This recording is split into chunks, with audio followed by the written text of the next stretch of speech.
if you would go into the detail of how this all happened, what you were doing, and all that stuff, if you would.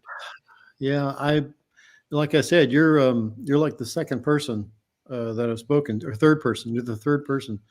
And this bothered me for years when I saw this. And basically, I got 15,000 hours of dive time, but 10,000 hours of that is inside subs.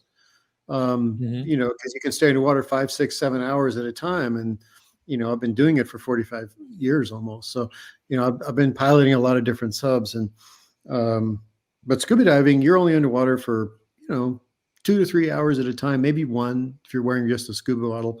So anyway, I'm wearing this rebreather that can keep me underwater for 5 hours, independent of depth. And I have a mixture inside the rebreather that can take me to 400 feet.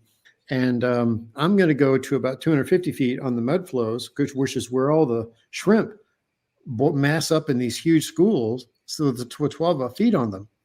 And the Twelva, actually, they croak like frogs. And so you can hear them. You can actually hear them ribbit in the distance. Wow. So it's a phenomenal fish. And they weigh 300 pounds. They're not small. You'd think you'd be able to see one pretty easy, but they blend in perfectly. So it's very hard to find. I did eventually film one. But I turn, and I think what I see is a shadow being cast by a large fish. And I turn my camera on it with lights on.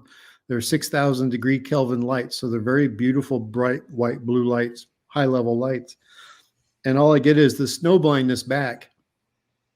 But what I saw through the snow blindness was a sharp edge. And I thought, oh, okay, that's okay. What is that? So I look through my viewfinder, can't see it. I pull my camera down, can't see it. And it didn't move towards me. So I take my camera and I lunge towards it with it running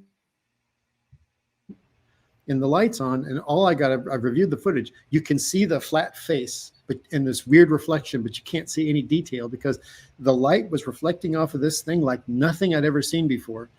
And at that point, my heart goes up. Okay, this can go bad real fast. So I realized that as I am settling down to take another look and reevaluate what this thing is, now I can see a corner and a flat face.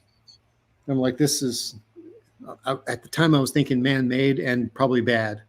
And so this all happens in like 3 seconds. And then I stop and my fin tips are on the seafloor and I'm looking at this thing and I'm lowering my camera down just a little bit, trying to look over my lights. And that's when I see that this thing is a cube.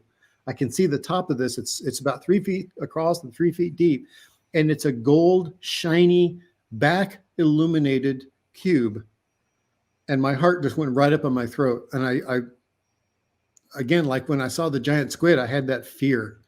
And this is like the second or third time in my life I felt fear. I did not like this feeling at all. I felt totally toyed with by whatever this was. But I realized also that in this 3 second that lasted felt like a whole day, this thing was moving away from me at the same speed that I was moving towards it. Every time I moved towards it, it moved away.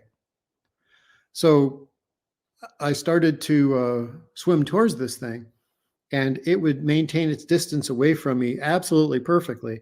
And I'm descending along the seamount as fast as I can swim and gallop off the bottom, holding my camera up. This thing is able to keep that exact distance. So I have to clear my ears about 6 times, and then I had to stop, because then I knew if I clear my ears, if I started to dive at 200 feet and I clear my ears 5 or 6 times, I know I'm at 400 feet. I'm at my max depth. And I look at my computer, and sure enough, I'm pretty close to 400 feet. And as I rest on the bottom, I'm putting my camera face down. And that's when the first time when I really saw the whole thing, when I took my lights completely off of it. Now I could actually see that this thing was a cube suspended off the bottom. And it was just perfect. It was beautiful and terrifying. And by the way, something I didn't tell you that I'd like to bring you back to the point where Dale and I are together we haven't separated yet, and I haven't seen this thing.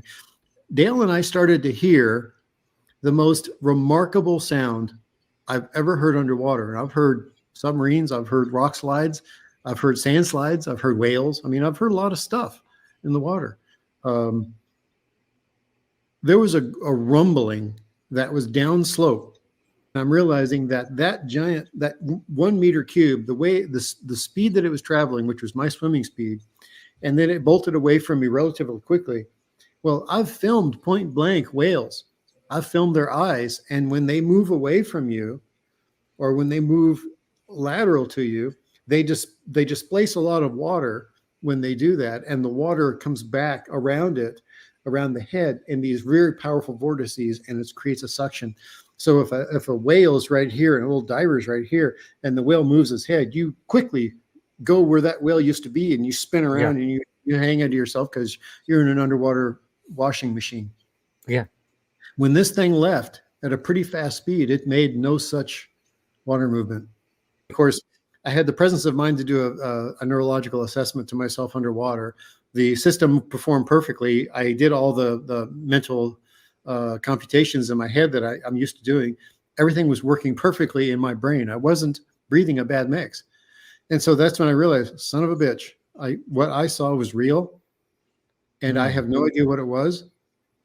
And I just realized, okay, I'm 400 feet deep all by myself, 60 miles offshore on an underwater sea mountain that may be erupting, and I'm seeing glowing cubes. I really need to leave. And that's when I just turned around. I went right back up.